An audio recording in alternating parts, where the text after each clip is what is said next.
अंतर्राष्ट्रीय plastic bag मुक्त दिवस 3 जुलाई को मनाया जाने वाला यह एक दिवस वैश्विक पहल है जिसका उद्देश्य प्लास्टिक बैग के उपयोग को खत्म करना है।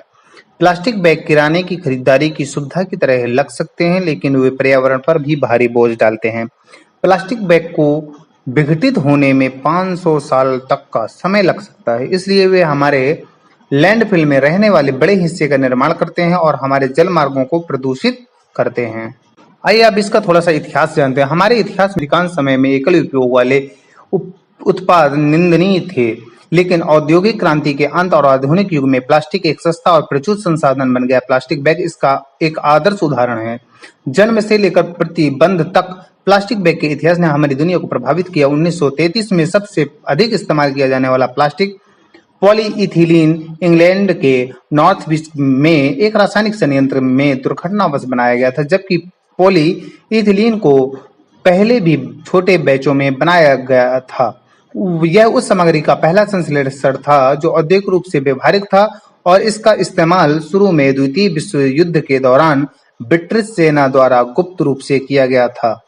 1956 तक स्वीडिश कंपनी सेलोप्लास्ट ने एक टुकड़ा पॉलीइथिलीन शॉपिंग बैग का पेटेंट करा लिया था। इंजीनियर स्टेन गुस्ताफ थुलिन द्वारा डिजाइन किए गए प्लास्टिक बैग ने यूरोप के कपड़े और प्लास्टिक की जगह लेना शुरू कर दिया। यूरोप में बैग बाजार के 80% हिस्से पर नियंत्रण करने के बाद प्लास्टिक बैग विदेशों में चले गए और 1979 में संयुक्त राज्य अमेरिका में व्यापक रूप से पेश किए गए। प्लास्टिक कंपनियों ने अपने उत्पाद को कागज और पुनः प्रयोज्य बैग से बेहतर बताकर आक्रामक तरीके से बाजार में उतारना शुरू कर दिया। 1997 तक नाविक और शोधकर्ता चार्ल्स मूर ने ग्रेट पैसिफिक गार्बेज पैच की खोज नहीं की थी, जो दुनिया के महासागरों में कई गाइर्स में सबसे बड़ा है, जहां भारी मात्रा में प्लास्टिक कचरा जमा हो गया है जिससे समुद्री जीवन को खतरा है।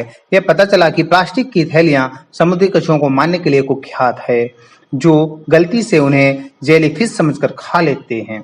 बांग्लादेश दुनिया का सबसे पहला ऐसा देश बन गया जिसने 2002 में पतली प्लास्टिक की थैलियों पर प्रतिबंध लगाया था, क्योंकि यह पाया था कि विनाशकारी बाढ़ के दौरान जल निकासी प्रणालियों में अवरुद्ध होने वाले या अवरुद्ध करने के में प्लास्टिक की थैलियों की अहम भूमिका थी।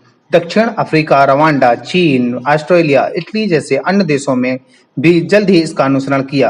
अंतर्राष्ट्रीय प्लास्टिक बैग मुक्त दिवस सुरक्षित विकल्पों की तलाश करता है ताकि यह प्रदर्शित किया जा सके कि इतनी अधिक प्लास्टिक के उपयोग के बिना दुनिया संभव है। यह break free from plastic movement का हिस्सा है जो सितंबर 2016 में शुरू हुआ था। इसमें लगभग 1500 विभिन्न संगठन शामिल